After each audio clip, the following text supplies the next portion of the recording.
I am distracted in this moment as I share this with this beautiful weather. It feels so, so good.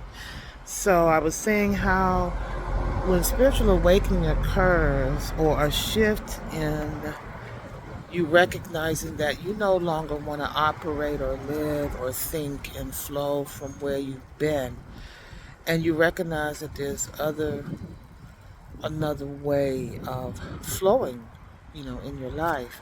Peace and blessings this morning. Beautiful rising.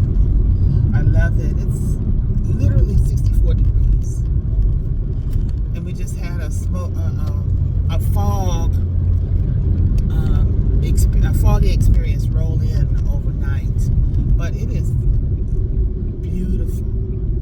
I think I have a gap in the day where I'm going to be able to go and experience nature. But I'm going to talk about spiritual awakening as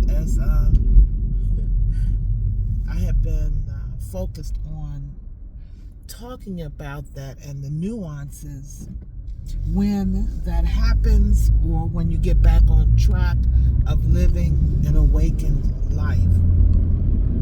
Spiritual awakening, oh my God, can cause you to take chances, moving out of the third dimensional experience, or changing your view of how things show up for you in every moment.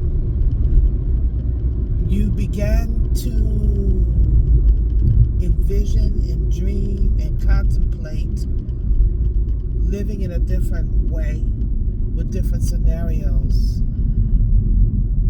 You begin to look at repeated patterns and deciding that you no longer want to be in that cycle of repetition.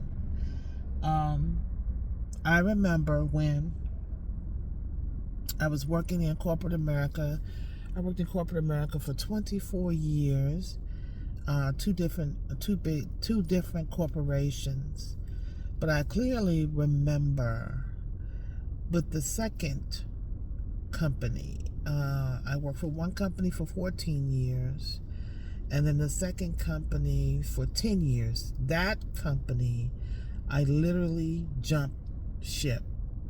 I had began to just imagine what it would be like not to be constrained to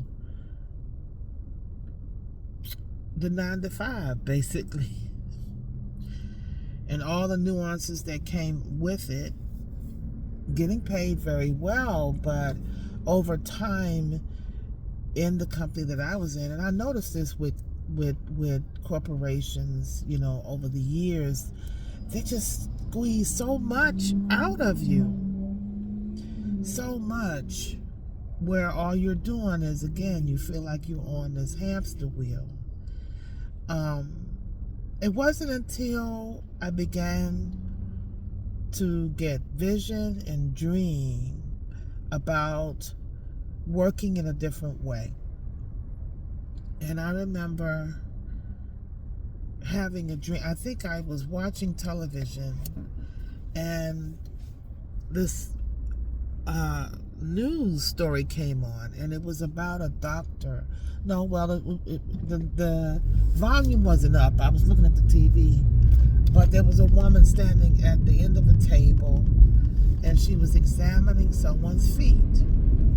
And she began to do pressure work, and it turns out she was a reflexologist. I said, that's amazing how you can lay hands on the feet and impact the body for healing purposes. So that, I ended up having a dream, as if it was like I was going to a place that people came to me to feel better. And I began, I guess, to research reflexology, which directed me to the world of massage and healing. And then I began to seek out, what is this world about? What's required for the training? What is it like to do work that reaches out and helps others to feel better? But it was some kind of fire that, once spiritual awakening begins to happen, moving you out of your old paradigms and belief systems, is something that continues to get stoked. And you just want to break all the barriers around this idea. So I'm going to talk more about it. I am distracted in this moment as I share this with this beautiful weather. It feels so, so good. So I was saying how when spiritual awakening occurs, or a shift in you recognizing that you no longer want to operate or live or think and flow from where you've been, and you recognize that there's another way of flowing, in your life. So at that time when this was the most significant experience I had in shifting my main life, my main career. So I saw that new spot. Then I began to have dreams. I envisioned that people were coming to see me, that I was at a mall location, and I had a spot that people would come in the back, and when they left, they felt good and not more in the holistic arena. And next thing you know, I'm talking to a coworker about, and I bet you many of you probably have come to this, especially those of you over 40, over 50. So look, have you, or are you experiencing this journey of awakening? Or you're coming back into getting back on track with living an awakened life. And you feel a pull to shift the way that you are being, and also how you provide for yourself as far as work is concerned, and then it leads you to want to change careers, or you've been thinking about it. So who I want to speak to is someone who has been thinking about it so long, so many years you've wanted to shift and change. But you recognize that there's some programming, beliefs, fears, that whole program of how am I going to survive? How am I going to transition from what I was doing into what feels better to do? And I'm literally going through that again. I'm gonna tell you, I think I'm the master at that idea, um, of recognizing when it's time to shift. And I just realized that it seems to come right at the 10-year mark. If I looked at all of my careers, going from corporate America, going from one main company 14 years to another company for 10 years, and then from there jumped that ship and went into the holistic arena as massage and healing work. And then around the 10th year, I would say, I started in 2004 jumping the corporate ship, and then it was 2014, oh my God, where I moved into the holistic arena as a massage therapist. And now it has been 10 years that I've been doing crown care work. There's a pattern. Look at your life. What is your pattern?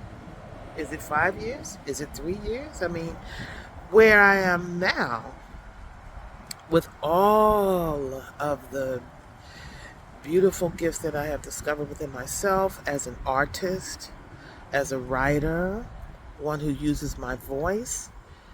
I have so much content out there, live streaming. I have playlists here. And I'm in that space of how to repurpose for a new purpose. My natural desire is to just be in flow. And having reached this beautiful season of over 60, I am 66, I turned 66 November 26th. How can I use what I already have in my garden to continue to sustain me, as well as being able to tithe it back into the world? That's where I'm at. So how do we do that, right? What can I share with you? For those of you who are in a similar season of life, you are over 50, but it's not limited to that. If you are a beloved soul who's in your 30s or your 40s, please take this wisdom. So it is going back to the core of what really feels good to do. And you have to get up and be back in that. You also have to be mindful of who and how you're speaking about what you'd like to do. I just had a conversation not too long ago where I realized in the middle of the conversation that I wasn't speaking with an energy, another person that was on the same vibration. And it's in the middle of Mercury retrograde, so I just stopped what I was saying because I was sharing how I desired, I think a shift is happening career wise. But as I was speaking to them the other day, they were a little confused that I think because I didn't clearly and confidently say I would prefer to be more in flow with my natural gift, skills, and talents, allowing that flow to attract sustainability above and beyond, but mostly focused, for my needs and for what I'm leaving, what I am, the seeds I'm dropping as I am, as a legacy of how my life is. Um, and so ways to do that is just like you get up and brush your teeth every morning, is to renew the mind, is to remember what the focus is. I tap into to see what the energy is for the day. I enjoy looking up the energy of the day from the Mayan calendar. I do. And reciting the affirmative affirmation, which is a code for that day. I enjoy looking up and seeing uh, the angelic resonance for the day based on the Kabbalah tree of life. I enjoy that, and I enjoy sharing that. Living an awakened life, choosing to stay awake, choosing to operate with spiritual laws, may feel like it's not easy. It can feel like it's hard from the third dimensional view, or you can go higher and just allow and accept and let yourself be guided. So peace and blessings. Have a great day. It feels really good out here. So I'm going to send that vibration to each and every one of you. Take some time to allow the breath of God to breathe across your face. Peace.